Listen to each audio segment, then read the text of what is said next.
दोनों हाथ उठा के जयकारा लगाएंगे। बोले देवादिदेव श्री आदिनाथ भगवान की जय जय जय। आवाज कम आ रही है। देवादिदेव श्री महावीर भगवान की जय जय जय। संत शिरोमणि गुरुवर आचार्य श्री विद्यासागर जी महाराज की जय जय जय। नवाचार्य श्री समय सागर जी महाराज की जय जय जय। गुणैतन प्रणेता शंका समाधान भावना प्रवर्तक जन जन के संत प्रखर वक्ता बोले परम पूज्य मुनि श्री प्रमाण सागर जी महाराज की जय जय जय। बोले परम पूज्य मुनि श्री निर्वेक सागर जी महाराज की। बोले परम पूज्य मुनि श्री संधान सागर जी महाराज की। देवी अहिल्या की नगरी मालवा की शान इंदौर की आचार्य श्री विद्यासागर सभागार से सायंकालीन शंका समाधान का कार्यक्रम प्रारंभ करें। उसके पूर्व Paras channel, Janvani channel, Adinath channel और प्रमाणिक ऐप के माध्यम से जो इस कार्यक्रम को देख और सुन रहे हैं उन सभी का और यहाँ पर उपस्थित समस्त श्रावक श्राविकाओं का धर्म प्रभावना समिति के साथ सकल दिगंबर जैन समाज इंदौर हार्दिक अभिनंदन स्वागत करता है। चलते हैं टीवी चैनल का बहुचर्चित विश्वविख्यात शंका समाधान का कार्यक्रम हम और आप प्रारंभ करें। प्रतिदिन की बाती परम पूज्य मुनिवर के श्री चरण वंदन करते हुए गुरु वंदना करेंगे, आशीर्वाद प्राप्त करेंगे और निवेदन करेंगे। शंका समाधान के कार्यक्रम के लिए दोनों हाथ जोड़ लेंगे और बोलेंगे हे मुनिवर। आवाज कम आ रही है। हे मुनिवर नमोस्तु। हे गुरुवर नमोस्तु। हे मुनिवर नमोस्तु। और आइए गुरुवर के आशीर्वाद से हम और आप शंका समाधान का कार्यक्रम प्रारंभ करें। उसके पूर्व मैं उन सुधी श्रावकों के नामों की घोषणा कर रहा हूं जिन्होंने आज गुणायतन का अवलोकन करते हुए गुणायतन से जुड़ने का सौभाग्य प्राप्त किया है। निर्माण निधि के रूप में श्रीमान सुभाष चंद्र जी, श्रीमती रविकांता जैन सिकोहाबाद, श्रीमती शोभा भूपाल जो के सपरिवार निपाणी, श्री नन्नूलाल जी, सचिन कुमार जी विदिशा, श्रीमान सुनील कुमार जी सुचिता, शीला जी गाडरवारा, श्री आशीष जी अमित जैन गाजियाबाद, श्रीमती सिमरन जी धर्मपत्नी नमन जैन खरीवार रोड ओडिशा, श्रीमती बिमला जैन अलंकार जैन कोटा। इन्होंने निर्माण निधि से गुणायतन से जुड़ने का सौभाग्य प्राप्त किया। जोरदार इनके सम्मान में आप ताली बजाकर उनके भावों की अनुमोदना करें। और आइए इसी क्रम में निर्माण मित्र के रूप में गुणायतन से जुड़ने का अवसर प्राप्त किया श्रीमती नीता जी सुभाष शिवे, स्वर्गीय राहुल सदाशिव पाटिल कोल्हापुर। और मैं चाहूँगा इनके सम्मान भी आप ताली बजाकर का भावों की अनुमोदना करें। इसी क्रम में निर्माण सारथी के रूप में वनिता वंशल उपाध्याय कोल्हापुर महाराष्ट्र, श्री विनेश जैन ऋषभ जैन दिल्ली। मैं चाहूँगा तालियां बजनी चाहिए। और सूत्रधार के रूप में गुणायतन से जुड़ने का अवसर प्राप्त किया श्रीमान माणिक चंद जी, डॉक्टर आशीष जी, अनिश जी जैन आरवी जैन के जन्मदिन क्लोपाक्षर फिरोजाबाद। इन्होंने सूत्रधार के रूप में गुणायतन से जुड़ने का अवसर सौभाग्य प्राप्त किया है। और आइए मैं उन दो परिवारों को मंच पर आमंत्रित करूंगा जिन्होंने गुरुवर के आशीर्वाद से निवेदन किया, आशीर्वाद प्राप्त किया और गुणायतन ट्रस्टी के रूप में जुड़ने का अवसर प्राप्त किया है। श्रीमान वैभव जी, श्रीमती शीतल जी, केवल जी ध्यान बढ़ाले बेलगांव हमारे बीच उपस्थित हैं। मैं चाहूँगा वे आए मंच पर गुरुवर का आशीर्वाद प्राप्त करें और गुणायतन परिवार उनका सम्मान का कार्यक्रम संपन्न करेंगे। आइए साहब। और इनके सम्मान के लिए मैं आवाज़ दूंगा हमारे श्रीमान गुणायतन के श्रोमणी संरक्षक विशेष सहयोगी अतुल जी, शीतल जी लाधानी परिवार ये आएंगे। हमारे सम्मानी गुणायतन ट्रस्टी श्रीमान वैभव जी सब परिवार जो आप उपस्थित हैं उनका सम्मान का कार्यक्रम संपन्न करेंगे। और मैं चाहूँगा ऐसे परिवार के लिए आप जोरदार ताली बजाकर का सम्मान करें।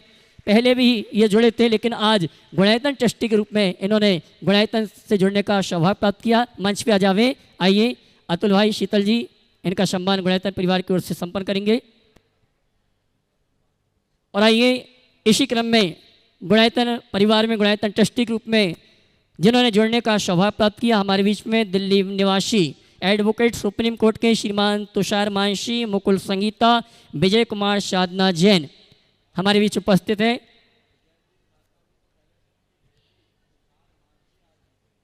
मैं कहना चाहूँगा विजय जी तो पहले से ही गुणायतन से जुड़ गए हैं। आज उनकी बिटिया और दामाद गुणायतन से गुणायतन ट्रस्टी के रूप में जुड़ चुके हैं। श्रीमान तुषार मानसी जी हमारे बीच उपस्थित हैं और विजय जी को आमंत्रित करूंगा वे आए। परम पूज्य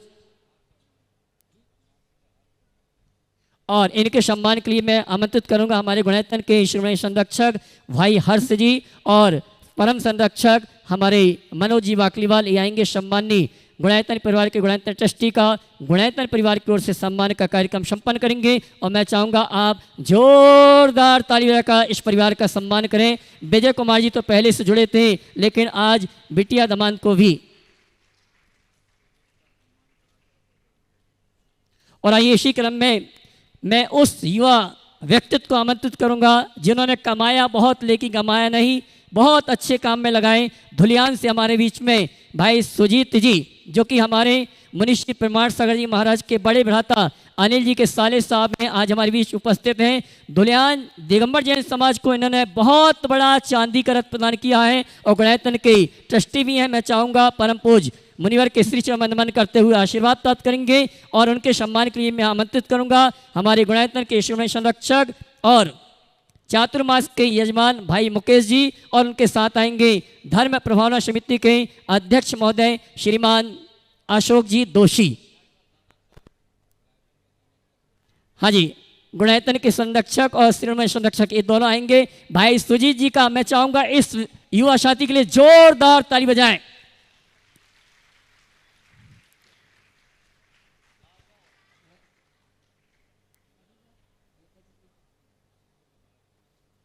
आइए चलते हैं। इस सम्मान के पश्चात मैं सीधे निवेदन करूंगा परम पूज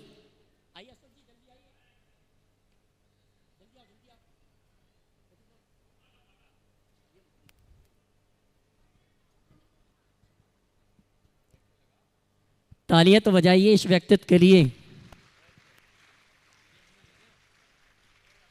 बजती रहना चाहिए तालियां। और आइए मैं बिना किसी बाधा के परम पूज मनीषी संतान साहब जी से निवेदन करूंगा आगे के कार्यक्रम का संचालन के लिए दोनों हाथ उठा के जयकारा लगाएंगे। बोले परम पूज मनीश्री मनीश्री मनीश्री प्रमाण सागर जी महाराज की। गुरुदेव के चरणों में आष्टा सत्रापन यह है अर्पित करते हुए प्रारंभ करते हैं। और अलका जी जैन जो पूर्व विधायक मंत्री कटनी पूर्व राज्यपाल राजस्थान निर्मल जी जैन की सुपुत्री हैं, वे यहाँ पर उपस्थित है। जोरदार तालियों से उनका स्वागत अभिनंदन करें।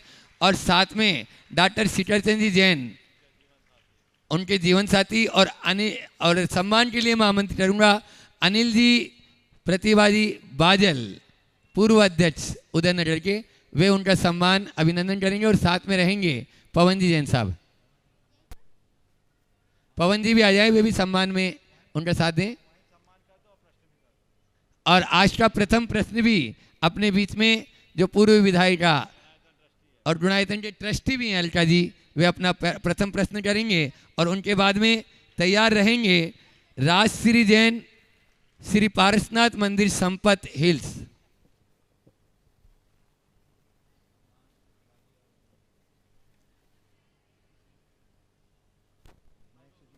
हो गया, हाँ सवाल कर लो डॉक्टर साहब। महेश है ओ महाराज जी के चरणों में ओ बारंबार नमस्कार।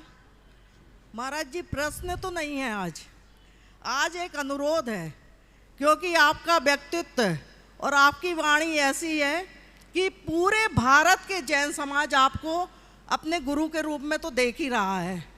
महाराज जी एक बार और मैंने आपसे कहा था, आप प्रत्येक जिलों में प्रत्येक शहर में एक समाज के द्वारा फंड जरूर बनवाइए जिसमें गरीब बच्चों की पढ़ाई हो सके।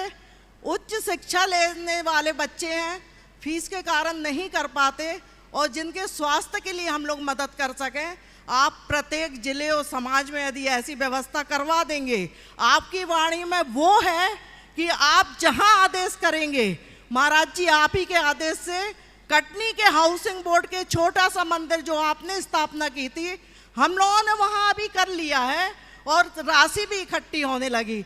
महाराज जी आपके चरणों में बार बार नमस्कार, लेकिन मेरा अनुरोध है आपसे। बहुत सुंदर। अच्छा, आपका प्रस्ताव बहुत उत्तम है। जरूर जब समय आएगा वो भी काम होगा। आशीर्वाद। चलिए। महाराज जी के चरणों में नमोस्तु नमोस्तु नमोस्तु। मेरा और मेरे बाझल परिवार कटनी की तरफ से नमोस्तु। महाराज जी, मेरा प्रश्न आपके शंका समाधान से ही लिया गया है।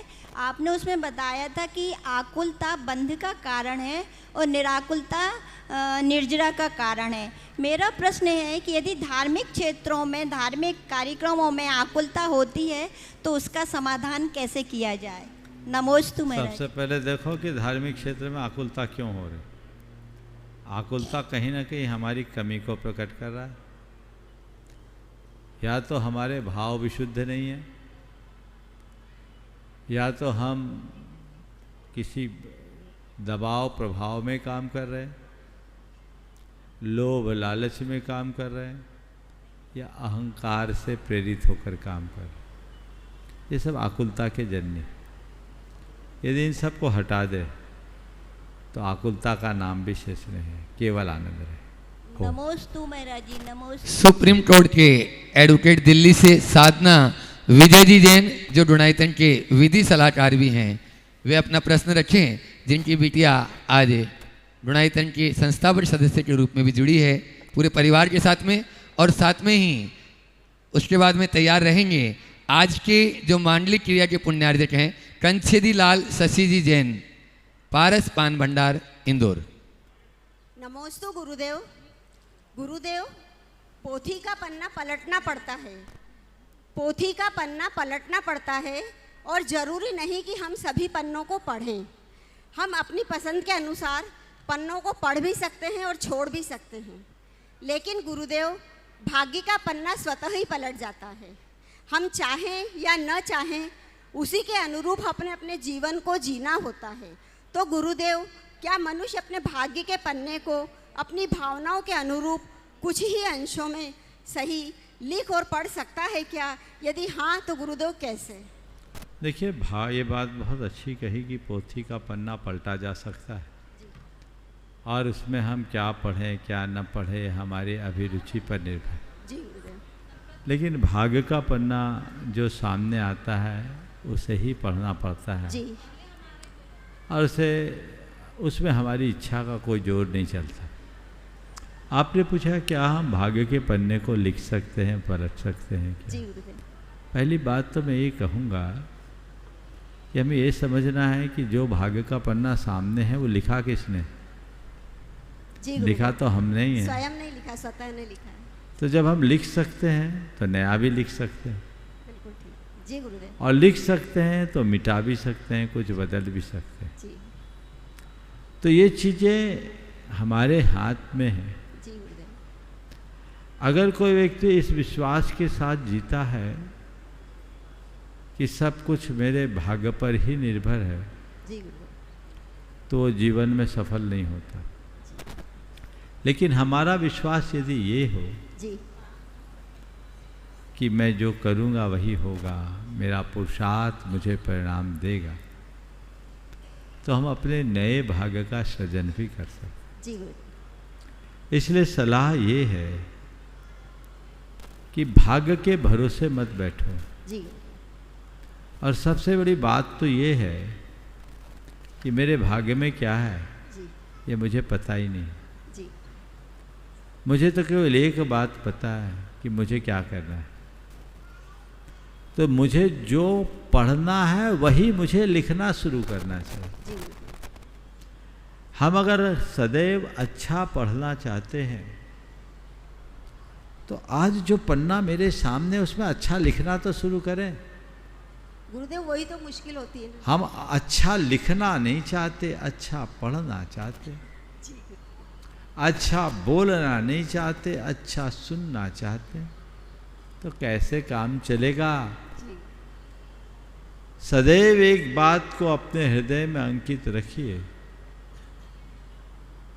मेरा भविष्य मेरे वर्तमान पर निर्भर करता है। जी गुरुदेव। मेरा भविष्य मेरे वर्तमान पर निर्भर करता है। मैं जैसा करूँगा वैसा ही बनूँगा। इसलिए मुझे बेहतर जीवन के लिए बेहतर करना। नमोस्तु गुरुदेव, नमोस्तु। हाँ, ये महिला मंडल, पहले महिला मंडल फिर इधर करिएगा। हाँ, महिला मंडल कहाँ से आए बता दो आप लोग। नमोस्तु महाराज जी। भूल गए, महाराज चलो जी। उदयनगर बोलो। कहाँ के हैं आप लोग? बिचौली मर्दाना नमोस्तु महाराज जी। अभी जब बुलाएंगे हमारा तब कर दो। मंडल संपत हिल जिनालय, जहाँ आपके पहले चरण पड़े थे, ओ, पहले दिन संघ का समाधान हुआ था। आपको बुलाया था। अभी आपका नाम नहीं आया ना, हमारे पास नाम आ चुके हैं महिला चलो मंडल चलो का। बोल दो। चलो, संपतिल महिला मंडल अपना प्रश्न कर रही हैं, जोरदार तालियां इनके लिए बजा दो, ये पूर्व में आ चुकी इसलिए। नमोस्तु और महाराज जी। इसके बाद में मेरा कंचेदी लाल जी जैन जो आज के मुख्य मांडलिक क्रियाओं के पुण्यार्थ थे, देवेंद्र जी का आज जन्मदिन भी है, वो अपना प्रश्न रखेंगे। और उसके बाद में तैयार रहेंगे वैशाली नगर महिला मंडल वाले। आप बोलो। नमोस्तु महाराज जी। मेरा प्रश्न ये है कि जिसका सब कुछ खोने पर बुरा होता है, जैसे घर, माता पिता, पति भी, तो उससे बुरा भी कुछ हो सकता है क्या? फिर से बोलिए। जिसका सब कुछ खोने पर बुरा होता है, उसमें घर, माता पिता, तो उससे भी बुरा कुछ होता है क्या? सब कुछ होने पर भी सब आप कुछ खोने पर घर को खो दिया, माता पिता को खो दिया, अब क्या बुरा होगा? हाँ, अब क्या बुरा होगा? उससे भी जो होगा सो होगा, ज़्यादा होगा मरेंगे, इसके अलावा और क्या होगा? और एक बात ध्यान रखना, जिससे आप बुरा समझ रहे, बुरा नहीं है, ये तो ऊपर की परिणति है। ये किसका घर है, किसके माता पिता हैं और किसका जीवन है, ये सब बाहर का संयोग है, ऊपर का चूल्हा है। मेरा जो है सदा से है, सदा रहेगा, शाश्वत है, शाश्वत रहेगा। वह तो अजर अमर अविनाशी है, उसमें न कुछ अच्छा हो सकता न बुरा हो सकता। ये तत्व ज्ञान अपने हृदय में रखो तो सारा भय उद्वेग दूर हो जाएगा। चलिए एक महाराज ही जी, ओम 2 लाइन आपके ओम लिए। ओम नहीं। कंचेदी लाल जी पूरे परिवार के साथ में पारसनाथ पान भंडार इंदौर, और उसके बाद में तैयार रहेंगे वैशाली नगर महिला मंडल। हे स्वामी, नमोस्तु नमोस्तु नमोस्तु। सभी ग्रंथों में लिखा है कि आत्मा का ध्यान करो, जबकि आत्मा रूप, रस, गंध, स्पर्श से रहित है, जिसे देखा भी नहीं जा सकता। जो केवली के ज्ञान का विषय है, तो उसका ध्यान कैसे करें? अरिहंत जिन प्रतिमा और गुरुओं को आत्मा का दर्पण मानकर उन पर ध्यान करना चाहिए। आपके मुखारविंद से संबोधन चाहिए। आत्मा का ध्यान कैसे करें? रूप, रस, गंध, स्पर्श से रहित है, तो अपने अंदर जो रूप है, रस है, गंध है, स्पर्श, इसको अलग कर दो। बैठो, जो दिख रहा है वह मैं नहीं। हमने गुरुदेव से एक सवाल किया कि गुरुदेव आत्मा का ध्यान कैसे करें? उन्होंने एक छोटा सा सूत्र दिया, जो दिख रहा है वो मैं नहीं, और जो देख रहा है वो मैं। क्या बोला? जो दिख रहा है वह मैं नहीं, जो देख रहा है वह मैं हूँ। इस सूत्र को आत्मसात कर लो, सदैव आनंद रहे। नमोस्तु। वैशाली नगर महिला मंडल, और उसके बाद में महेंद्र जी, सावित्री जी, ताया, जो गुणायतन के शिरोमणि संरक्षक है, उदयपुर से अपने बीच हैं, और उन्हीं के साथ में ही उनके बेटी जवाई भी साथ में रहेंगे। महाराज जी के चरणों में वैशाली नगर महिला मंडल का नमोस्तु नमोस्तु नमोस्तु। चुल्लक जी के चरणों में इक्षामी इक्षामी इक्षामी। महाराज जी, मेरा प्रश्न यह है कि हमें धर्म की हमेशा प्रभावना करनी चाहिए। प्रभावना प्रभावकारी बने, प्रदर्शनकारी न बन जाए, इसके लिए महाराज जी हमें किन किन बातों का ध्यान रखना चाहिए? बहुत अच्छा सवाल है। हमें प्रभावना करनी चाहिए, पर हमारी प्रभावना प्रभावकारी हो, प्रदर्शनकारी न हो। आपने पूछा है प्रभावना को प्रभावना बनाने के लिए हमें क्या करना चाहिए। देखिए, सबसे पहले अपना उद्देश्य विशुद्ध रखना चाहिए। हमारा उद्देश्य धर्म की प्रभावना का है, व्यक्तिगत प्रभावना का नहीं। पहली बात। दूसरी बात, धर्म की प्रभावना का उद्देश्य यदि हम रख रहे हैं तो उसमें धर्म को प्रमुखता मिले, बाकी बातों को नहीं। ये बारीकी से देखे कि हम जिसे प्रभावना के रूप में स्वीकार रहे हैं वो उसमें धर्म ही है या कोरा आडंबर। लोगों में आकर्षण जुटाने के लिए चीज़ों को बढ़ाना सजाना अच्छी बात है, पर इतना न सजाओ कि धर्म का मूल तत्व ही ओझल हो जाए। तीसरी बात, जब धर्म की प्रभावना करना चाहते हैं तो धर्म की मौलिकता को सुरक्षित रखना चाहिए।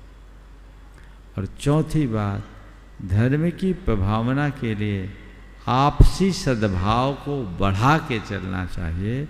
ये चारों बात आत्मसात करे तो हमारा जो कृत्य होगा बहुत आनंददायी बने।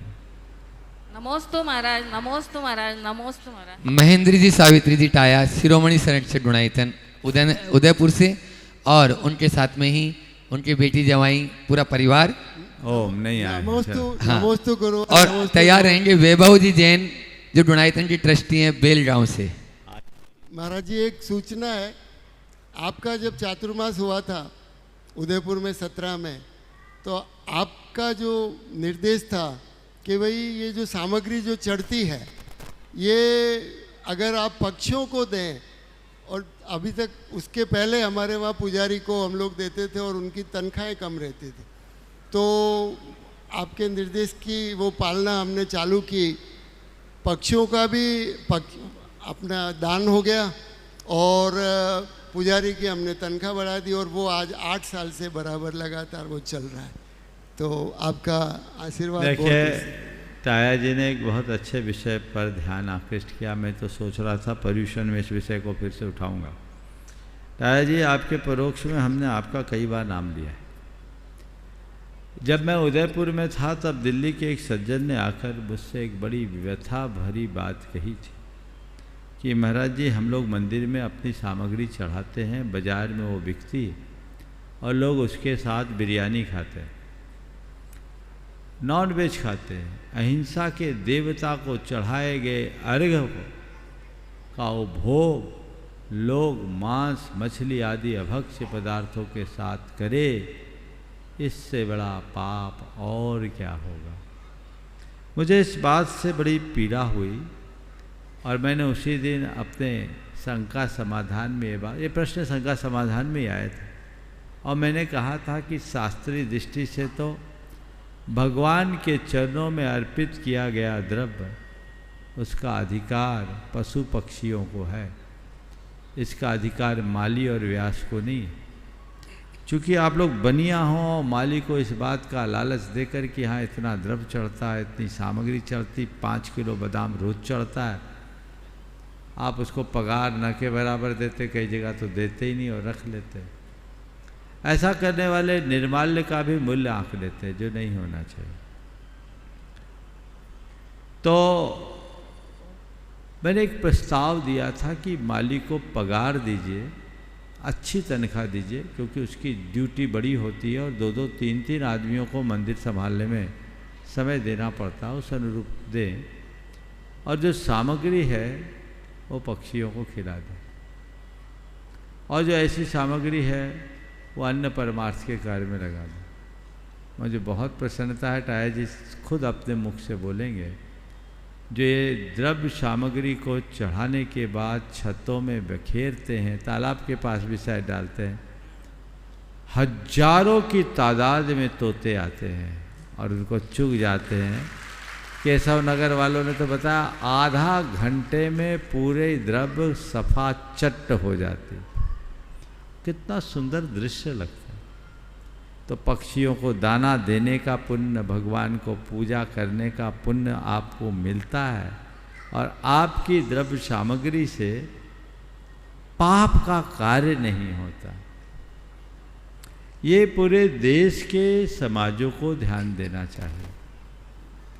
ये महापाप है, इस पाप से बचना चाहिए, और इस पाप का सबसे बड़ा भागीदार वह है जो उस मंदिर के प्रबंध और व्यवस्था को देखते हैं।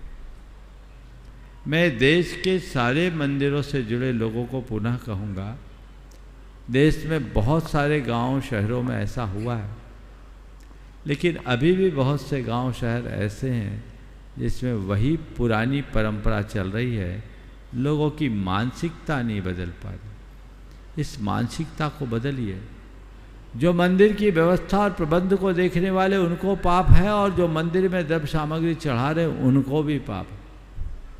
कई जगह तो लोगों ने मुझसे ये भी कहा, महाराज मंदिर कमेटी ने निर्णय नहीं लिया, तो हमने अपना निर्णय लिया कि हम अपना द्रव्य घर से जाएंगे लेकर, और जो द्रव्य चढ़ाते वो लेके आते, रास्ते में कोई बकरी या गाय मिलती उसको खिला देते,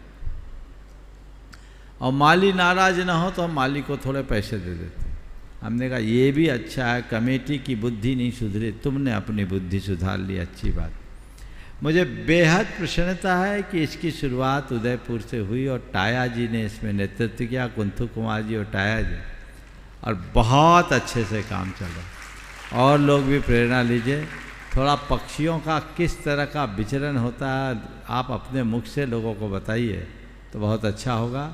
और मैं चाहूँगा यहाँ भी ऐसा होना चाहिए, और बाकी समय हो वो तो मंदिर कमेटियाँ जाने, पर धर्म प्रभावना समिति के लिए तो मैं निर्देश देना चाहूँगा कि यहाँ से एक दाना भी माली के पास नहीं जाना चाहिए। जीव दया के कार्यों में लगाइए। आपको मालूम होना चाहिए कि शिखर जी में इतने बड़े बड़े विधान हुए, 52 गजा में विधान हुए, सब सिद्ध चक्र विधानों में ट्रकों से सामान जीव दया के लिए देवोदय महासंघ को समर्पित किया गया, और पूरा द्रव्य जो भी उसमें उपलब्ध हुआ जीव दया के लिए समर्पित हुआ। तो ये चीज़ होना चाहिए। नित्य के पूजाओं का भी यहाँ प्रयोग कीजिए, और आप कुछ मत कीजिए, इस पंडाल के छत पर डाल दीजिए, हजारों तोते इधर से मंडराते हैं, बड़ा आनंद आएगा। सुबह सुबह उनका कलरव होगा, और इसकी शुरुआत अगर कल से ही कर दी जाए तो अत्युत्तम होगा। पर डॉक्टर साहब बोलिए। गुरुवर, चावल तो हमारे में से ही कोई भी जाके और कबूतर या तोतों को खिला के आता है, और जो गोले और ये चढ़ते हैं इसको हम छोटे टुकड़े करके और गौशाला में खुद दे के आते हैं। बहुत सुंदर। और लौंग, जो हमारे लौंग चढ़ते हैं वो लौंग महाराज जी पक्षी नहीं खाते हैं, तो हम लोग जो मूक बधिर विद्यालय और ये जो ऐसे चलते हैं उसके वहाँ हम देख के आते हैं। बहुत सुंदर। ताकि वो सब चीज़ों का काम। और प्रश्न जो है, और महाराज जी बादाम जो है हम गिरी चढ़ाते हैं, ये कड़वी वाली बादाम नहीं चढ़ाते। ताया जी हमने, अच्छा मिगी चढ़ाना तो बहुत उत्तम, उसको गाय भी खा लेती। गाय लेकिन भी खा लेती। भिंडर में मैंने देखा ये जो बादाम आप चढ़ाते तोते फोड़ फोड़ के खाते, बड़े चाव से, छोड़ते नहीं है। तो ये बादाम भी अगर आप चढ़ाते काठिया, हालांकि कागजी चढ़ाओ तो और अच्छा, जो तुम खाओ वही चढ़ाओ, घटिया क्यों चढ़ाओ। जब बढ़िया खाओ तो भगवान के सामने घटिया चढ़ाना अच्छी बात नहीं है।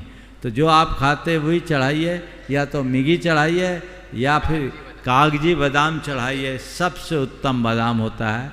और तोते तो काठिया बादाम भी फोड़ के खाते हैं, मैंने आँख से देखा है। समय शिखर जी में बंदर को खाते देखा महाराज जी, बादाम बंदर फोड़ के खा रहे थे समय शिखर जी। हाँ बस शिखर जी में ऐसे ही होता है। हाँ प्रश्न महाराज जी।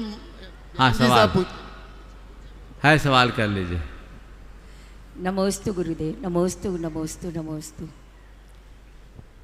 प्रश्न तो मेरा बहुत साधारण सा है। महाराज जी, व्रत की परिभाषा क्या है? व्रत की परिभाषा क्या है और व्रत करना आवश्यक क्यों है? जैसे व्रत संयम के लिए, व्रत उपवास के लिए, मतलब त्याग के लिए, बहुत अच्छा सवाल और है। स्वास्थ्य के लिए, पर इसमें से जो उत्तम है, हम धार्मिक क्रियाओं के हिसाब से व्रत करते हैं, तो मतलब व्रत की सही परिभाषा क्या है? देखिए, आपने व्रत से जुड़ा सवाल किया है, बहुत अच्छा सवाल है। और भादों का महीना आने वाला है। भादों का महीना तो व्रत उपवास का ही होता है। मैं आपको इस संदर्भ में थोड़ा, आज उत्तर लंबा हो सकता है, बाकी लोग इनको कोसना मत, लेकिन ये उत्तर मैं विस्तार से इसलिए देना चाहता हूँ कि व्रतों के बारे में सबको एक ही प्रश्न के माध्यम से संपूर्ण जानकारी प्राप्त हो जाए। देखिए, व्रत शब्द मूलतः पाप के परित्याग का नाम। विरतिर्व्रतम, पापों के त्याग को व्रत कहते हैं, और जो व्रतधारी होता है उसे व्रती कहते हैं। ये अनुव्रत और महाव्रत के रूप में दो रूप से रेखांकित हुए। तो ये व्रत का सबसे मूल रूप है। इसके बाद व्रत एक विशेष तपस्या के रूप में जुड़ गया, और जब व्रत तपस्या के रूप में जुड़ा तो विभिन्न प्रकार के व्रतों का चलन हुआ। मुनिगण भी विशेष व्रत लेते, और उसका अर्थ बड़े बड़े तप के लिए, जैसे सिंह निष्कीड़ी व्रत, एकावली व्रत, द्विकावली व्रत, कनक मुक्तावली व्रत आदि बड़े बड़े व्रत, जो एक संकल्प का द्योतक हो गया, तप का, मेरा ये व्रत है, मेरा ये संकल्प है। ये मुनियों के जीवन में रहा, गृहस्थों ने भी इसका अनुकरण किया। व्रत की शुरुआत इस रूप में एक तपस्या के रूप में जुड़ी। कालांतर में व्रत एक प्रकार की विशेष मान्यता, कल्पना से जुड़ गया। लोगों ने अपनी लौकिक मान्यताओं की पूर्ति के लिए विभिन्न प्रकार के व्रत करना शुरू कर दिया, और अनेक प्रकार के व्रत हुए। मध्यकाल में जब दूसरी परंपरा में अनेक प्रकार के व्रत लौकिक आकांक्षाओं की पूर्ति के लिए प्रचलन में आए, तो उनके आकर्षण से बचाने के लिए हमारे यहाँ भी अनेक प्रकार के व्रतों और कल्पों की संरचना हुई। उस समय कई प्रकार के व्रत चलन में आए, और जितने भी व्रतों की कथाएं हैं, उन सब कथाओं में आप देखिएगा कोई ना कोई लौकिक कामना है। तो जो पहले पाप का त्याग था, फिर तपस्या का रूप लिया, फिर एक लौकिक मान्यता की पूर्ति के लिए अपनी सांसारिक आकांक्षाओं की पूर्ति का आधार बन गया। इसी के साथ इसी समय जब व्रतों को महत्व दिया गया, तो व्रतों के साथ उद्यापन को भी जोड़ दिया गया, और उद्यापन में अच्छी तरह से दान और द्रव्य देने का विधान कर दिया गया। और यदि ऐसा न कर पाए तो व्रत दूना करने का डर दिखा दिया गया, नहीं तो उद्यापन के बिना हमारा व्रत अधूरा रह जाएगा। मुझे लगता है ये सब उस युग में भट्टार की परंपरा के कारण हुआ, क्योंकि इस तरह के व्रतों के करने से उनके मठों को प्रचुर लाभ मिलता था। आप उद्यापन में जो कुछ चढ़ाएंगे सो मंदिरों में ही चढ़ाएंगे। अब बताओ, अगर उद्यापन किए बिना व्रत अधूरा है तो हम मुनियों को तो सब व्रत डबल करना चाहिए, क्योंकि हमारे पास तो उद्यापन की कोई व्यवस्था ही नहीं। तो एक व्यवस्था बनी। व्रतों का चौथा रूप है अभिप्राय पूर्वक किसी विषय का त्याग, पंचेंद्रिय के विषयों का त्याग। अभिसंधिकृतात् विरतिर् विषयात् योग्यात् व्रतम भवति। ये व्रत नियम रूप हुआ और यम रूप हुआ। कुछ काल विशेष के लिए लिया गया नियम, और जीवन पर्यंत के लिए लिया गया व्रत यम हुआ। व्रत अनुव्रत और महाव्रत रहा। जो पहला भेद था, उस अनुव्रत और महाव्रत में निखार लाने के लिए गुण व्रत और शिक्षा व्रत आए। इस तरीके से व्रत आया। व्रतों में एक संलेखना व्रत को पृथक रूप से जोड़ा गया।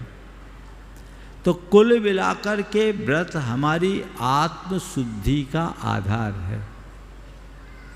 और जब हम व्रत करते हैं तो जिस दिन व्रत किया उस दिन पाप मुक्त हो गए, और जब हम पाप मुक्त होते हैं तभी पाप को काटने में समर्थ होते हैं। इसीलिए कहा गया व्रती ही निर्जरा का अधिकारी है, अव्रती नहीं। इसलिए अपने पापों का विनाश करना चाहते हैं तो व्रती बनो। भले तुम्हारा व्रत एक दिन का हो। आचार्य समंत भद्र महाराज ने एक दिन की हिंसा का परित्याग करने वाले यमपाल चंडाल को भी अहिंसा व्रती कहा है। तो ये व्रत अनेक रूपों में दिखाई पड़ता है।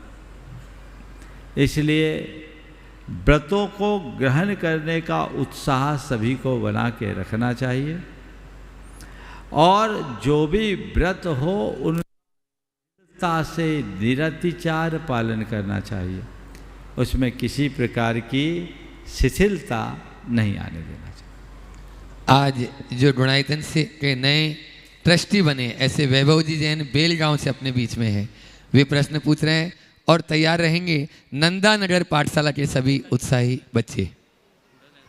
नमोस्तु महाराज जी, सभी शुल्लक महाराजों को इच्छामी इच्छामी इच्छामी। महाराज जी मेरा तो प्रश्न ही है, मेरे बेटे केवल ज्ञान का ये प्रश्न है, ये पूछें। बोलो। महाराज जी नमोस्तु नमोस्तु नमोस्तु। महाराज जी कुंडलपुर के बड़े बाबा जी की मूर्ति का नाम बड़े बाबा कब और कैसे मिला? बहुत सुंदर। देखिए इनके दो बेटे हैं वैभव के, और मुझे सुन के मज़ा आ गया। इनने एक बेटे का नाम रखा केवल और दूसरे का नाम रखा ज्ञान। मैंने कहा तेरे घर में केवल ज्ञान आ गया क्या? अच्छा, केवल चंद बहुत मिले और ज्ञान चंद भी बहुत मिले, लेकिन एक के घर में केवल और ज्ञान पहली बार देखने और सुनने को मिला। बहुत अच्छी बात। और आज ये परिवार गुणायतन से भी जुड़ा है, विशेष भाव लेकर केवल इसीलिए बेलगांव से चलकर आए हैं। मैं चाहूँगा ऐसे लोगों के इस पवित्र भाव का सभी को हृदय से अभिनंदन करना चाहिए। आपका सवाल कुंडलपुर के बड़े बाबा का नाम बड़े बाबा कब से चला मुझे नहीं मालूम, पर बाबा इतने बड़े थे जिसने देखा सबने कहा बड़े बाबा। मुझे लगता है जब से उनकी स्थापना हुई है तभी से वो बड़े बाबा बन गए। नंदा नगर पाठशाला के बच्चे लोग और उसके बाद में संभव जी जैन दिल्ली। और एक प्रश्न। पासना दिगंबर जैन पाठशाला नंदा नगर की ओर से गुरुवर के चरणों में हम सब बच्चों का बारंबार नमोस्तु।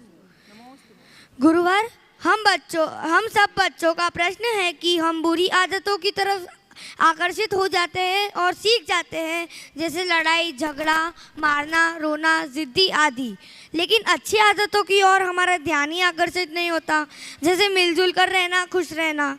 गुरुवर हम बच्चों को मार्गदर्शन दीजिए कि हम अच्छी आदतों और संस्कारों को कैसे अपनाएं और याद रखें कि बुरी आदतों से हमेशा के लिए दूर रहे। बहुत बहुत अच्छा सवाल किया। नमस्ते। देखो बेटे, अच्छी आदतें डालनी पड़ती है, बुरी आदतें तो अपने आप लग जाती। चंदन का पेड़ उगाना पड़ता है, बेशरम अपने आप उग जाता है। उगता है कि नहीं? देखा है ना बेशरम का पेड़, समझते हो कि नहीं? बेशरम के पेड़ देखे हो कि नहीं देखे हो? अब आजकल के हाईटेक, अब यही तो अंतर है। अब शहरों के बच्चे क्या देख, गाजर घास देखिए। हाँ हाँ हाँ। तो गाजर घास अपने आप उग जाती, कोई काम की नहीं होती, और जहाँ उगती वहाँ अच्छी घास नहीं लग पाती, फसल भी नहीं लग पाती। समझ गए? हाँ। तो बुराइयाँ गाजर घास की तरह हमारे चित्त में अपने आप अपना जड़ जमा लेती है और अच्छाई बहुत धीरे धीरे पनपती है। समझ गए ना? तो ये स्वाभाविक है। ऊपर उठने के लिए बहुत प्रयास करना होता है, नीचे गिरने के लिए तो केवल गिरना पड़ता है। पानी को ऊपर चढ़ाने के लिए क्या करते हैं? मोटर लगाना पड़ता है कि नहीं? हाँ जी महाराज। और पानी को नीचे लाना है तो क्या करना है? केवल ढोलना पड़ता है। तो बुरी आदतें हमारा पतन कराने वाली है, हमें नीचे लाने वाली है, उसके लिए पुरुषार्थ की ज़रूरत नहीं पड़ती। पर अच्छी आदतें हमारे जीवन का उत्कर्ष करने वाली, उसके लिए हमें प्रयास करना चाहिए। तुम्हारा प्रश्न बहुत अच्छा, और तुम्हारे प्रश्न में 2 बातें निकलती हैं। बुरी आदतों से कैसे बचे और अच्छी आदतें कैसे लाए, यही पूछना चाह रहे हो? हाँ। मैं दोनों को ही तुम्हारे प्रश्न के माध्यम से रख देता हूँ, क्योंकि ये प्रश्न बहुतों का है। बुरी आदतों से बचने के लिए 4 काम करो। सबसे पहले अपने आदतों के प्रति सजग हो जाओ। मेरी कौन कौन सी आदत है जो बुरी है, समझ गए? एकदम उसके प्रति अवेयरनेस होना चाहिए। दूसरी बात, उनको नष्ट करने का संकल्प लो। मुझे इस आदत से बचना है, संकल्प रखो। पहली बात सजग रहो, दूसरी बात संकल्प रखो, और तीसरी बात हर पल अपने संकल्प को दोहराते रहो। मुझे इस आदत से बचना है, मुझे इस आदत से बचना है, मुझे इस आदत से बचना है, मुझे इस आदत से दूर रहना है, ये बात बचो। और चौथी बात, ऐसे लोगों के संपर्क से बचो जिनके कारण ऐसी आदतें बनती है। समझ गए? तो सजग रहना, संकल्प रहना, संकल्पित होना, संकल्प को बार बार दोहराना, और ऐसे संपर्कों से बचना। ये चारों बातें बुरी आदतों के लिए भी, और यही चारों बातें अच्छी आदतों के लिए भी। अच्छी आदतों के लिए से उलट लो कि मेरी आदतें अच्छी बने, ये जागरूकता अपने मन में लाओ, वैसा संकल्प अपने मन में जगाओ, उनको बार बार दोहराओ, और जिससे मेरी आदतों की पुष्टि होती है उन लोगों से अपना संपर्क बढ़ाओ, तो हमारी आदतें अच्छी होगी। संभोजी जैन दिल्ली, और इनके स्वागत के लिए मैं धर्म प्रभावना समिति के महोत्सव अध्यक्ष नवीन जी डोदा और दिलीप जी डोदा जो उपाध्यक्ष, वे वहीं पर जाकर उनका सम्मान कर दें। आप अपना प्रश्न करें और तैयार रहेंगे डॉक्टर पंकज जी शास्त्री, सपरिवार, ललितपुर, इंदौर। महाराज जी नमोस्तु। मेरा सवाल भी महाराज जी सामग्री से लेकर ही है। भारतवर्ष में अलग अलग मंदिरों में जैसे मैं गया, पूजा करी सुबह, तो मैं आजकल देखता हूँ महाराज जी सब लोग पुष्प में, माली लोग कलर का यूज़ करने लगे महाराज जी। फूड एडिटिव कलर का, चंदन घिस के सामग्री जैसे हम बचपन में बनाया करते थे, वो अब सबने बंद कर दिए महाराज जी। तो वो फूड कलर तो महाराज जी मतलब देखिए, जो फूड कलर है जहर है, अखाद्य है। 1-2 जगह तो मैंने देखा, एक जगह विधान में ऐसे कलर का यूज कर दिया, और उसमें लिखा हुआ भी था कि ये गलत। तो हमें ऐसे कलर का प्रयोग बिल्कुल नहीं करना चाहिए, इससे परहेज करना चाहिए, बिल्कुल नहीं होना चाहिए। कलरफुल मत कीजिए, वो तो जो भी सेवन करेगा उसके लिए भी हानिकारक है। आप हमारी परंपरागत जो व्यवस्था थी चंदन और केसर से रंगने की, वही अपनाएं, बाकी बातों से दूर रहे, उसमें ही भलाई। डॉक्टर पंकज जी शास्त्री, हम उनके सम्मान के लिए अशोक, इस पूरे धर्म प्रभावना समिति के अध्यक्ष अशोक रानी जी दोषी और मुख्य यजमान मुकेश जी पाटोदी, वो डॉक्टर पंकज जी का सम्मान भी कर देंगे। आप लोग जोरदार ताली से इन सभी अतिथियों का सम्मान कर दें, और तैयार रहेंगे श्रीमती अंजू जी छाबड़ा, रांची। रत्नत्रय की साक्षात प्रतिमूर्ति के रूप में विराजमान पूज्य मुनित्रय के चरणों में मैं बारंबार कोटिशः नमोस्तु करता हूँ अपने परिवार की ओर से। हे भगवान,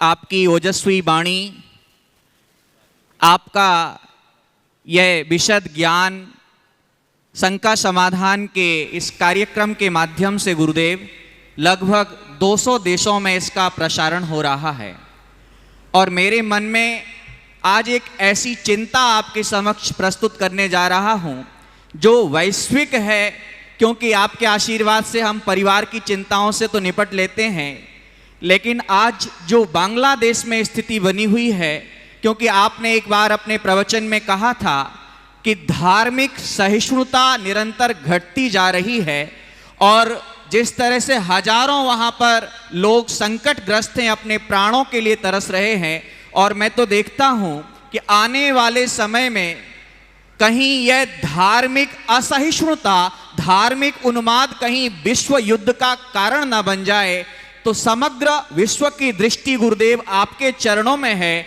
कि विश्व शांति का जो मार्ग भगवान महावीर स्वामी ने दिखाया था, हे गुरुदेव, आप पुनः विश्व को अपनी मंगलमयी वाणी के माध्यम से इस विश्व को शांति का मार्ग दिखाने की अनुकंपा करें। पूज्य गुरुदेव, आपके चरणों में नमोस्तु गुरुदेव। पहले तो मैं चाहूँगा कि डॉक्टर पंकज जी का वहीं जाकर आप लोग अभिनंदन करें। ये हमारे समाज की बड़ी उभरती प्रतिभा है और बहुत सुयोग्य विद्वान है। वर्तमान में विश्वविद्यालय में ये अपनी सेवा संपन्न कर रहे हैं। और आपने जो बात कही है वह बहुत गंभीर है। कल भी मैंने इस विषय में अपना मंतव्य प्रकट किया था।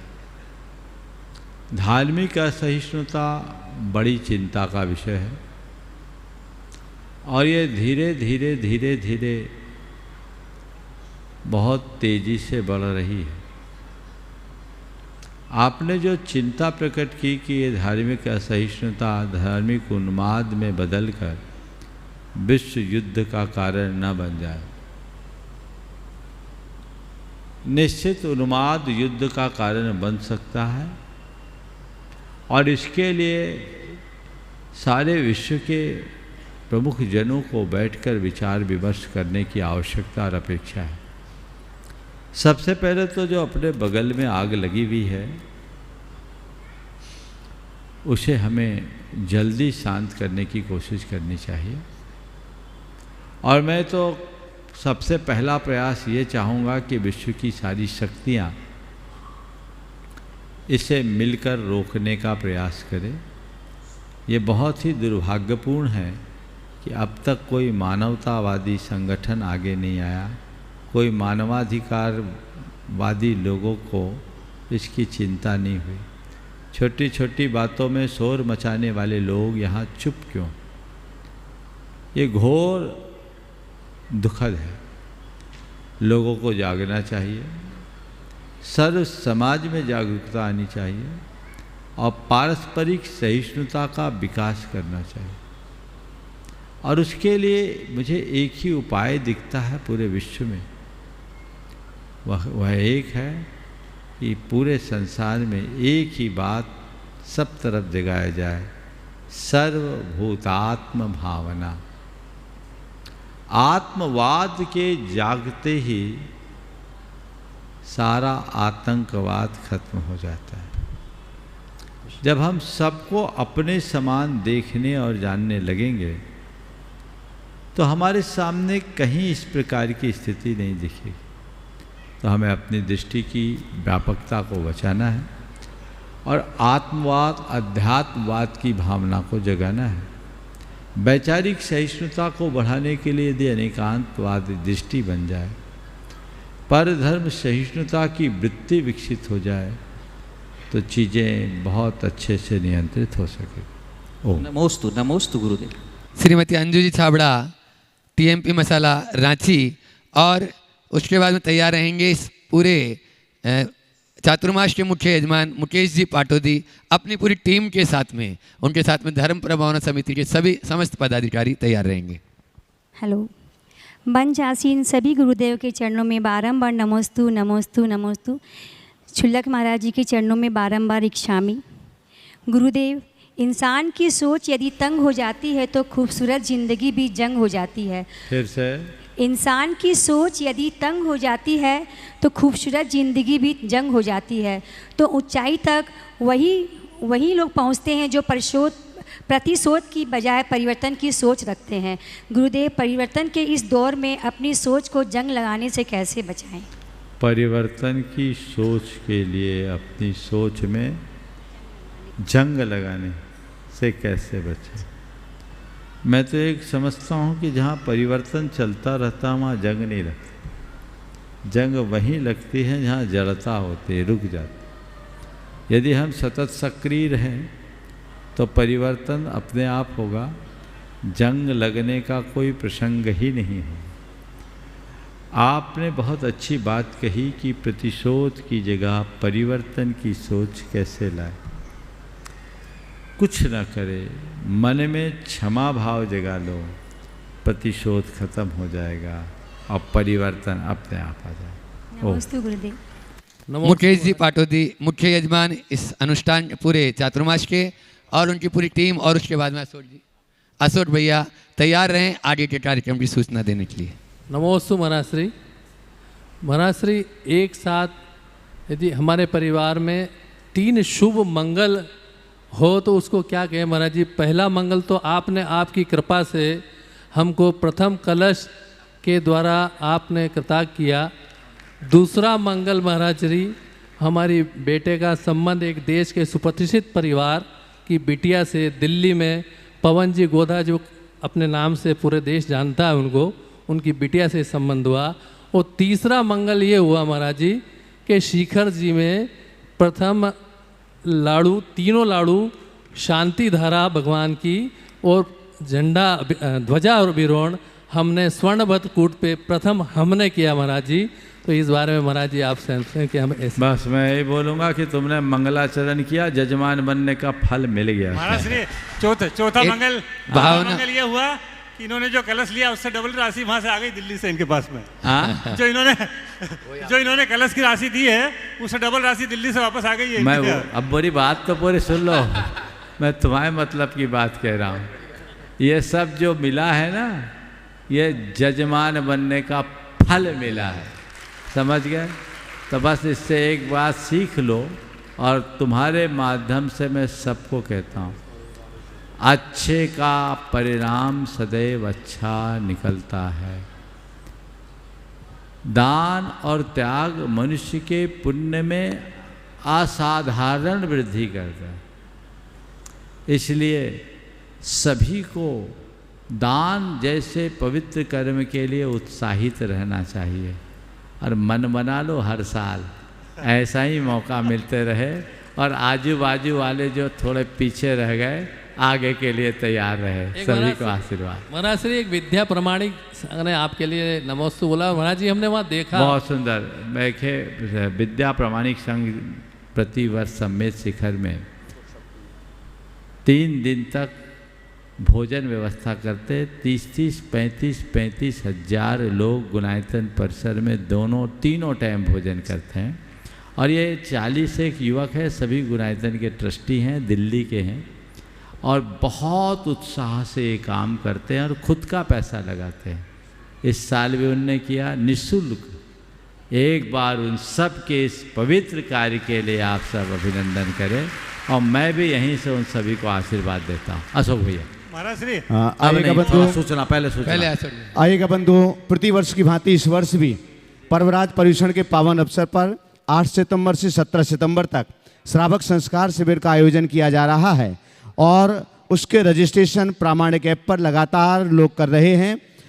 देश और दुनिया के लोग तो पारस चैनल, जिनवाणी, प्रामाणिक ऐप, आदिनाथ चैनल आदि के माध्यम से इस कार्यक्रम को देख सुन करके अपना रजिस्ट्रेशन कर ही रहे हैं, लेकिन आपके सौभाग्य है इंदौर महानगर में रहने वाले कि आप साक्षात महाराज श्री के चरणों में बैठ करके दशरक्षण महापर्व पर श्रावक संस्कार शिविर के अंतर्गत श्रावक बनकर के धर्म आराधना का पावन सौभाग्य प्राप्त कर सकते हैं। तो आप जल्दी से जल्दी, क्योंकि 5-7 दिन के अंदर शायद श्रावक संस्कार शिविर के रजिस्ट्रेशन भी बंद करना पड़ेंगे, इसलिए जो लोग भी इस कार्यक्रम को देख सुन रहे हैं उन सभी से, और आप सभी से, इंदौर में जो लोग अपने घरों पर बैठ करके इस कार्यक्रम को देख सुन रहे हैं उन सभी से भी कि आप जल्दी से जल्दी अपना रजिस्ट्रेशन करिएगा। अगर आप रजिस्ट्रेशन नहीं कर पा रहे हैं तो यहाँ पर भी आप ऑफलाइन अपना फॉर्म भर सकते हैं।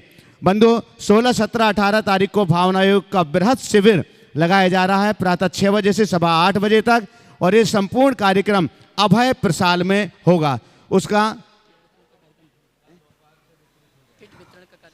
और भावनायुक्त शिविर के किट वितरण का कार्यक्रम कल महाराज श्री के प्रवचन के तुरंत बाद प्रारंभ हो जाएगा। भावनायुक्त शिविर के किट जिनके लिए भी चाहिए हो तो उसमें टी शर्ट है, भावनायुक्त की पुस्तक है, पेन और पैड, ये सारी सामग्री उसके साथ में रहेगी। और भावनायुक्त शिविर के उस किट को लेने के लिए चूँकि जितनी सामग्री है उसके हिसाब से प्रति किट के हिसाब से आप जो भी राशि वहाँ काउंटर पर है वो आप जमा करा करके और अपनी किट वहाँ से प्राप्त कर लेंगे।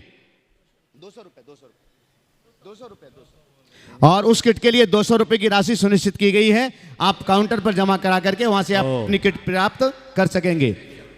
ओम ओम। देखिए अभी सारी सूचनाएं आपको भैया जी के माध्यम से दी गई और ये मैं सबसे पहले तो कहूँगा कि 15 अगस्त हम सबको पूरे देश में बहुत उत्साह के साथ संपन्न करना है। हमारा राष्ट्रीय पर्व है और अपनी राष्ट्रभक्ति का परिचय सभी को देना है। यहाँ भी आप सबको अभय प्रशाल में पूर्ण उत्साह के साथ आना है 8:30 बजे। और 16, 17, 18 तारीख का जो भावना योग का शिविर है वो अपने आप में अद्भुत शिविर है। हजारों लोगों ने अपना पंजीयन करा लिया है। जो पंजीयन नहीं भी कराए वो आए। और जो अभी बात आपसे की गई उसकी एक किट है, उस किट में बहुत सारी चीज़ें, एक टी शर्ट है, स्त्री पुरुषों सबके लिए है और बहुत ही अच्छी टी शर्ट है, आप ज़रूर उसको लें। एक व्यवस्था के लिए कमेटी ने बहुत नॉमिनल राशि आपके लिए रखी है, कोई ज़्यादा नहीं। उसमें पुस्तक भी है और एक भावना योग की अभ्यास पुस्तिका, एक डायरी जिसमें आप नियमित प्रैक्टिस को उसमें लिख पाएंगे बहुत सारे आत्म सुझावों के लिए। और एक पेन भी सुलभ होगा। 200 रुपये की लिए जा रहे हैं आपसे, पर आपको दाम से धोने का सामान सुलभ किया जाएगा। तो कुछ त्याग होना चाहिए। ये व्यवस्था की दृष्टि से बनाए हैं क्योंकि मुफ्त की चीज़ मुफ्त में चले जाती है। इसलिए आप लोग इसका ज़रूर लाभ लें और खुद आए, औरों को लाभान्वित करें। कल 11 बजे से या प्रवचन के बाद से हो सकता है, कल प्रवचन के बाद से उसका वितरण शुरू करने की व्यवस्था कमेटी यहाँ करेगी। सभी लोग लाभ लें और आखिरी दिन नहीं आ पाए तो जिस दिन शिविर शुरू होगा उस दिन तो आप ज़रूर लें। जो आपको टी शर्ट दी जाए आप उसे पहन करके ही भावना योग में बैठें। महिलाओं की बहुत सुंदर कार्डिगन है और पुरुषों की टी शर्ट है, सब साइज की है, आप बहुत अच्छी लगेगी, ज़रूर उससे लाभान्वित हों। और समय आप सबका हो गया है, यहीं पर विराम। बोलिए परम पूज पर्युषण पर्व की जहाँ तक बात है, ओम पर्युषण पर्व की जहाँ तक बात है, आप पर्युषण पर्व में अपना उत्साह प्रदर्शित कीजिए। जैसी मुझे जानकारी मिल रही है बहुसंख्यक लोगों ने अपना पंजीयन करा लिया है। कहीं ऐसा ना हो कि आपका नंबर आने तक वहाँ पंजीयन बंद हो जाए, इसलिए समय रहते अपना पंजीयन कराएं। ओम शांति। बच्चों रह गया है, समय पूरा हो गया। एक भावना योग का महाराज जी अनुभव सुनाना चाहते हैं, 1 मिनट का है बस, और उसके बाद में आरती के लिए तैयार रहें। जब तक आरती की व्यवस्था बना ले। कमलेश जी नंदा नगर यदि उपस्थित हो तो वो अपना अनुभव। 15 तारीख को बच्चों के लिए चित्रकला प्रतियोगिता भी है जिसमें 400 बच्चों की एंट्री अभी तक हो चुकी है, तो आप भी अपने बच्चों के लिए सहभागिता दें। बंधु एक आवश्यक सूचना है, हम आप सभी के लिए, चूंकि ऑनलाइन लगभग हो चुका है, तो ऑफलाइन जो लोग यहाँ पर हैं, इंदौर वालों के लिए खासकर जो लोग चौका लगा रहे हैं उनसे मेरा विनम्र अनुरोध है, महाराज श्री के स्वास्थ्य को दृष्टिगत रखते हुए कल से व्यवस्था दी जा रही है। प्रत्येक चौके के 8 सदस्य ही पड़गाहन में और चौके में रहेंगे। इसमें थोड़ा संशोधन कर लो। 8, 10, 12 जितने घर के हों वो मैं उनसे अभी अगली सूचना तक स्थानीय व्यक्तियों से जो चौके से बाहर हैं उनसे आहार नहीं ले पाऊंगा, और ये मैंने नियम ले लिया है।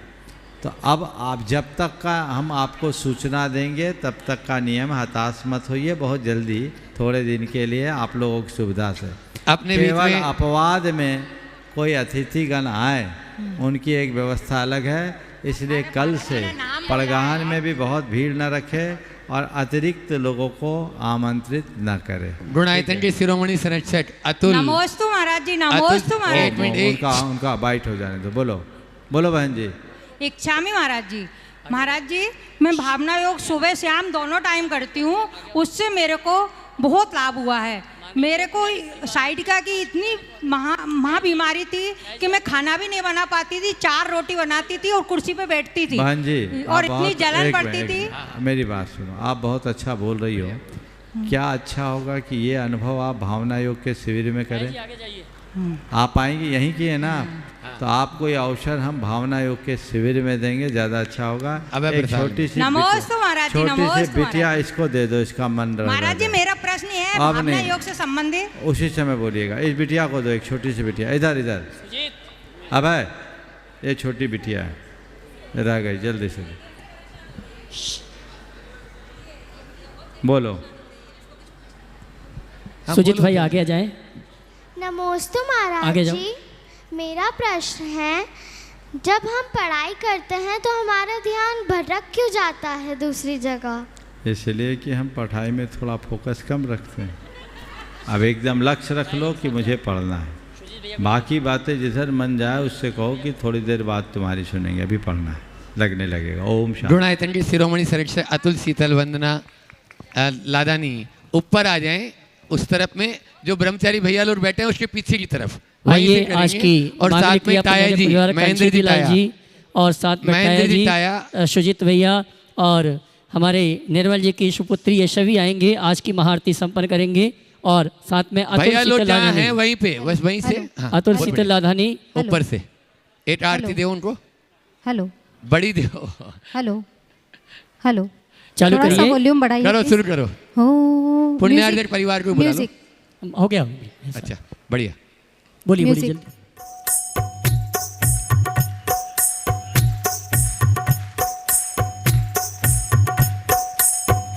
हे गुरुवर तेरे चरणों में हम वंदन करने आए हैं। हे गुरुवर तेरे चरणों में हम वंदन करने आए हैं। वंदन करने आए हैं हम, आरती करने आए हैं। वंदन करने आए हैं हम, आरती करने आए हैं। हे गुरुवर तेरे चरणों में हम वंदन करने आए हैं।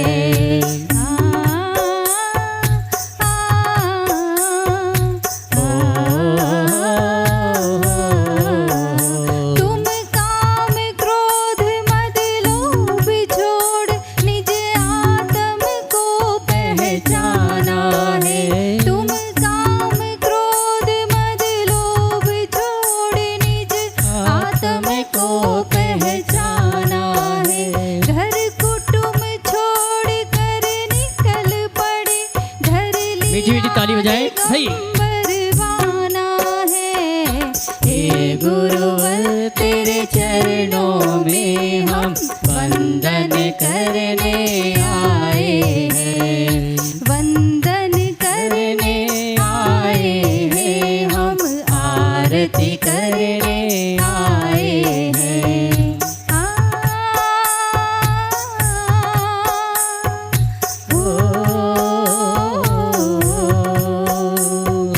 छोटी सी आयु में स्वामी विषयों से मन अकुलाया है। छोटी सी आयु में स्वामी विषयों से मन अकुलाया है। सत संयमशील साधना से दृढ़ अपने मन को ठाना है। सत संयमशील साधना से दृढ़ अपने मन को ठाना है।